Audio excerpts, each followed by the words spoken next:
Welcome to the Tank Podcast.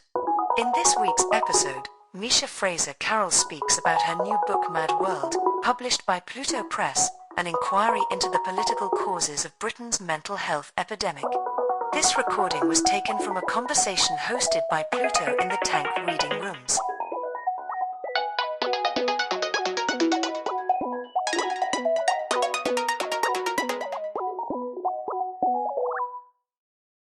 The idea for this book came out of like a bit of frustration in how I felt that I was seeing mental health being discussed in the mainstream, but also on the left.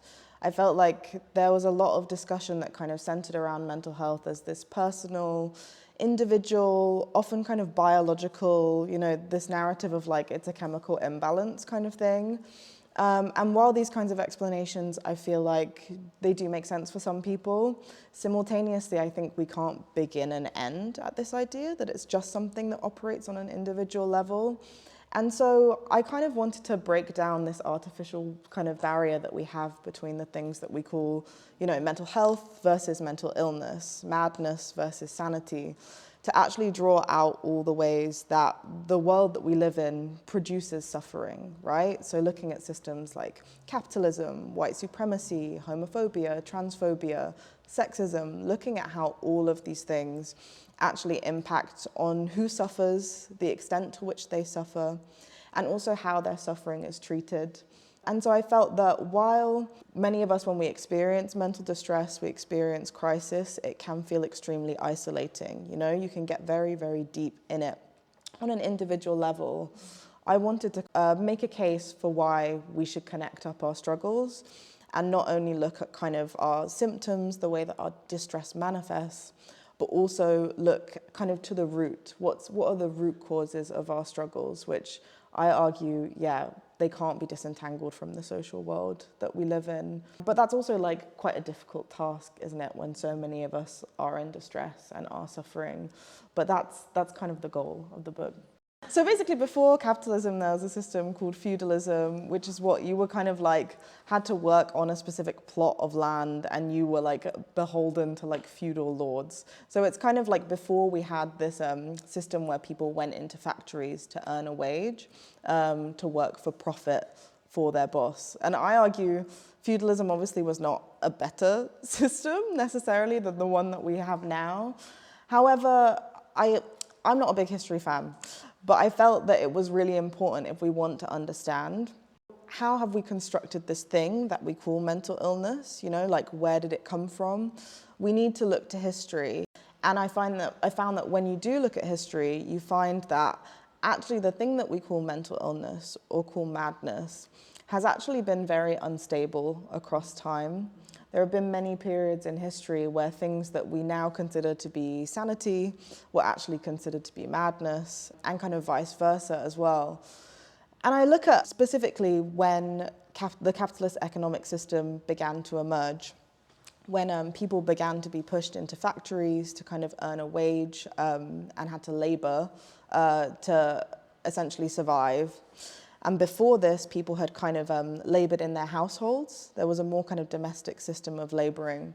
But when people did have to start to go into factories, suddenly the conditions that determined who could work and who couldn't work became very, very rigid. So, especially when we're talking about fast-paced kind of factory lines, if you're not what we consider now to be able-bodied, if you're not someone who can go and work like a 9-to-5, then you were excluded from this system.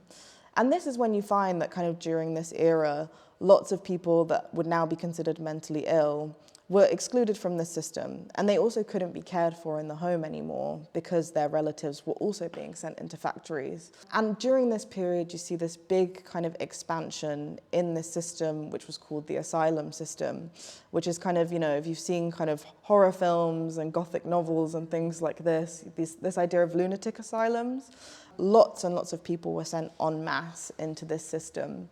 And I argue that this was like a really crucial point in history in which we started to kind of harden the lines between what we consider madness and what we consider sanity.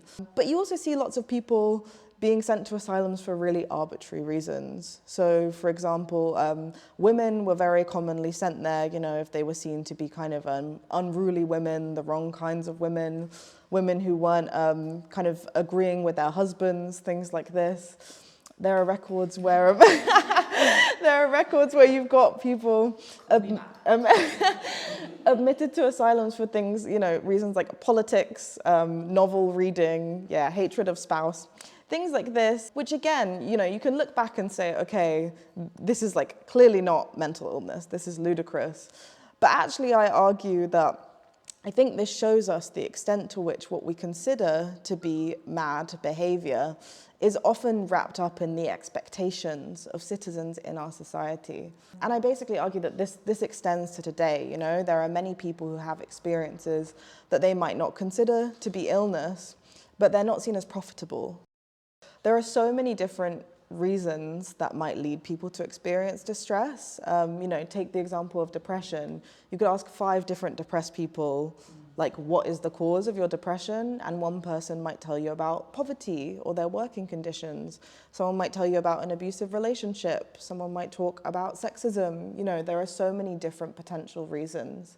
And I think that psychiatry, which is like the medical approach to mental health, that is, if you go to a doctor, that's kind of the approach that you're going to get, tries really hard to make mental health something knowable, understandable, concrete, to give it really hard boundaries. So to say, this is exactly what it is. And depression is a disorder that is very separate to, say, anxiety, to OCD, to schizophrenia.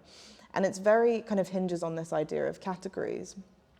But as I say, the reality of mental distress is that it's actually often very chaotic, very hard to define, very hard to say exactly what it is. And one person's experience might really differ from another's.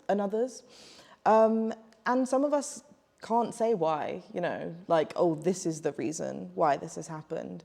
And so I argue that we need to shift from what is often called like an ontological approach that tries to define, this is what it is, this is the inherent truth, the reality of something, to what is called an epistemological approach.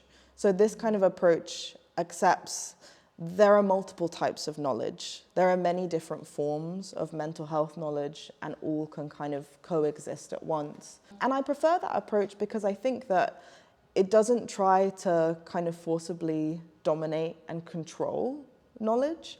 It doesn't try to point and say, okay, I've diagnosed the problem. This is what it is. This is the blanket solution. And even though I think this can sometimes be comforting, the idea that we know what it is, actually I think part of actually creating a more liberating approach to mental health is accepting there's a lot of stuff that we can't know. And the same for when people are in distress and in crisis, right? We can't always know what the answer is. And I think that sometimes accepting that ambivalence, that unsurety, can be really liberating and also kind of relinquishes it's a very white Western mindset, right? That we can categorize and define everything. And I prefer a kind of more ambivalent approach that, makes space for uncertainty. There's often a lot of dichotomies and a lot of binaries in arguments around mental health. So this diagnosis is one area where there's a lot of fierce debate on both sides, where there are people who are very pro-diagnosis and people who are super anti-diagnosis, and they're these categories are all fake, we need to get rid of all of it. And I feel maybe the question of should we fight for a world beyond diagnosis kind of depends how you think about what diagnosis actually is. Because diagnosis can represent different things to different people, right? And that's often underpinned by power. So for example, I've spoken to a lot of people for the book who said, I was given this diagnosis that I didn't want. For example, borderline personality disorder. For anyone who doesn't know about borderline, this is a diagnosis that is often very tied up in ideas of being too emotional and manipulation. And surprise, surprise, 75% of people who get this diagnosis are women. And a lot of people with BPD diagnosis, they say this has been really detrimental to me, or it can limit their other care that they can get in medical settings. Doctors might say, how can we ever trust you? I think that you're making things up. But then I've also spoken to lots of people who have really positive diagnosis experiences who say, you know, getting a diagnosis really validated and affirmed my struggles. Equally, I've also spoken to people who fought really hard to get certain diagnoses and maybe never got access. You see this a lot with autism and ADHD diagnoses, people who end up self-diagnosing because they just can't get access through a professional. And I think, like, rather than being pro or anti-diagnosis, in this, like, a lot of the struggles that people are experiencing are actually all about power. They're about the fact that most of us don't actually have very much say over whether we can gain a diagnosis or not. Many of us are united in having to prove ourselves to doctors. And I think, like you say, this is how it links to transness as well. You know, there are lots of trans people and, like, underground communities also that are like, okay, when you go in for your gender dysphoria diagnosis, you need to say X, Y, Z thing. That's the only way that you can get access. And while, like, transphobes often say, you know, they would be up in arms about this, right? They would be like, oh, there are people who are, like, lying to doctors to get their diagnoses. The reason why people may feel that they have to be dishonest to doctors is because they have such little power in this situation. And so I argue that actually by looking at trans communities who, you know, frequently use self-identification, we can actually see a kind of system that could go beyond diagnosis, right? Like, what would it mean if we all had an informed consent approach? What if, you know, I could walk into a clinic and say, I need this ADHD medication without having to go and, you know, wait on a waiting list for a year, prove myself for a doctor. And a trans person could also walk into the same clinic and get their hormones on demand on the day. And I think that basically while these labels, like, some of us like them, some of us hate them, it's kind of not really about how we define ourselves. It's about everyone being able to get access to the care that they need. So in that sense, I do see a world beyond diagnosis. And I think that, like, in this world, we might see loads of different ways of describing ourselves bloom, you know? I think there could be infinite possibility in how we choose to categorize and define our experiences. I argue in the book that while we often think of, you know, lunatic asylums, madhouses, psychiatric, kind of these more archaic forms of psychiatric care, we think of them as relics of the past. Actually, 50,000 people are still sectioned under the Mental Health Act every year in England and Wales. So this is legislation that allows people to be locked up without their consent, often means being arrested by a police officer, forcibly treated or kind of drugged without their consent, and held for indefinite periods in psychiatric detention, so in psych wards. And so in many ways, we kind of think of, you know, this as, like I said, something that's consigned to, like, the Victorian era, etc. But actually, these forms of restriction, of coercion, they're still very much ongoing. We kind of think of them through a different lens, but actually, that system, I argue, never really truly ended. And part of that argument is because, like I said, I think capitalism, the economic system that we live under, it produced these approaches to mental health, right? It produced a world in which if you can't go to work, you are secluded from the rest of society or forcibly treated to bring you back into productive society. And so I argue, like, how could that system ever truly end? Because we haven't overthrown capitalism. And so I think this is where abolition becomes very relevant. As you point out, we often think of abolition to surround prisons and policing.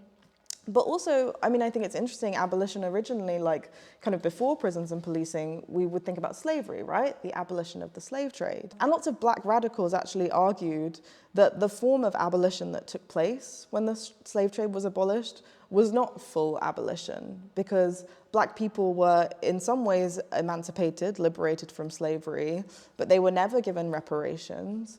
Lots of people argued that actually capitalism, again, needed to be overthrown for black people to be truly, truly liberated. And that's how I kind of feel when I think about abolition and mental health.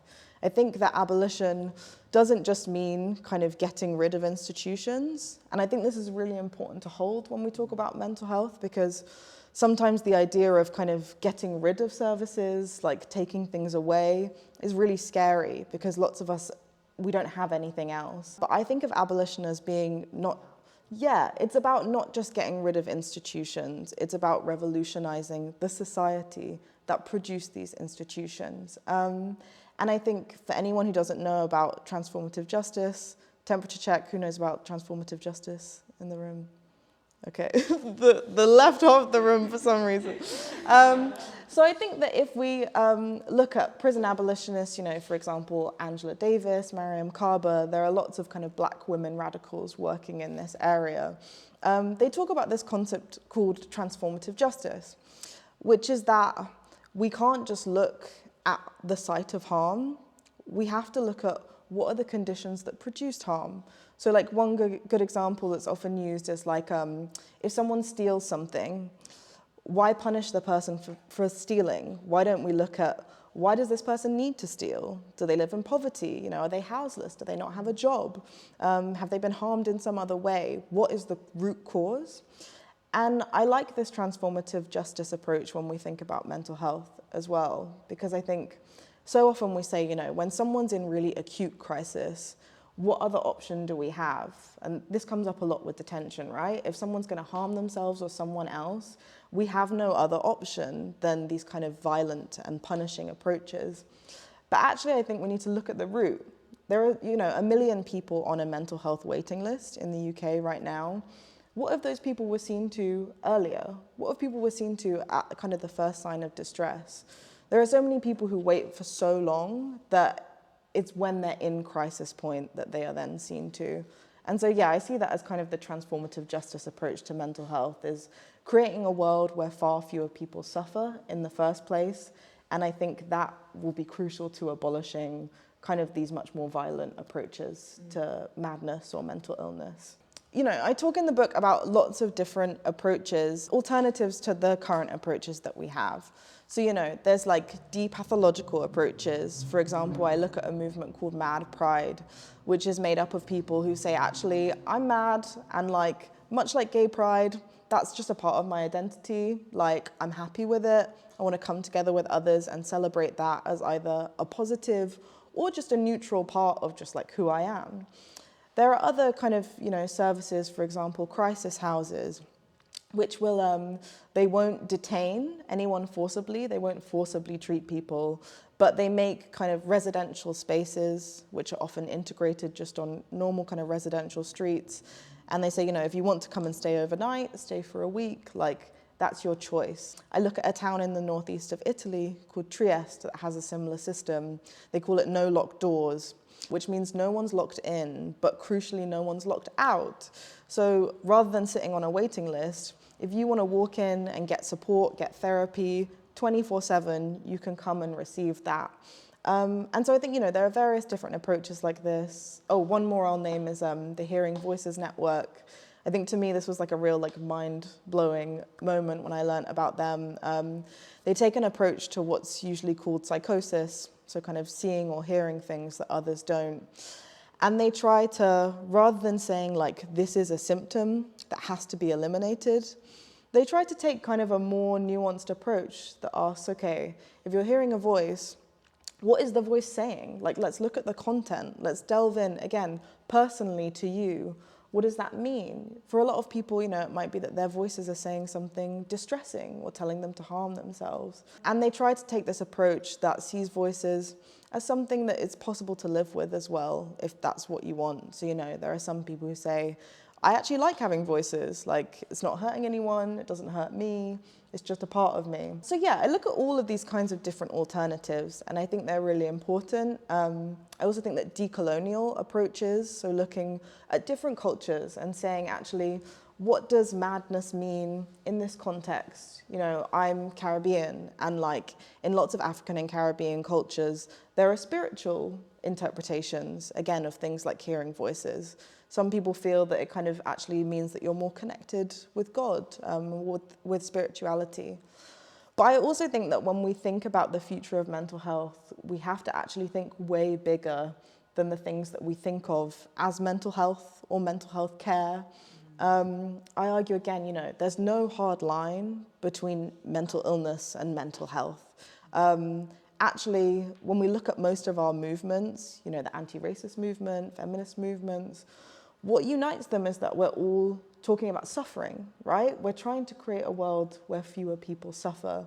And so I think that, yeah, when we think about the future of mental health, we have to think about a world where the police are abolished, where we don't have prisons, a world beyond colonialism, imperialism, beyond sexism, all of these kind of systems. Because I argue that these are the things that produce distress in the first place. And I think we need to create a world where fewer people begin to suffer in the first place.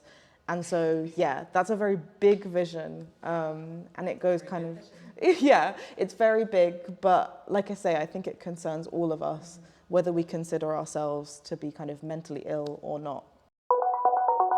To hear more podcasts from Tank, you can subscribe on all major podcast platforms or follow us on SoundCloud. The theme music for this podcast is by Himera.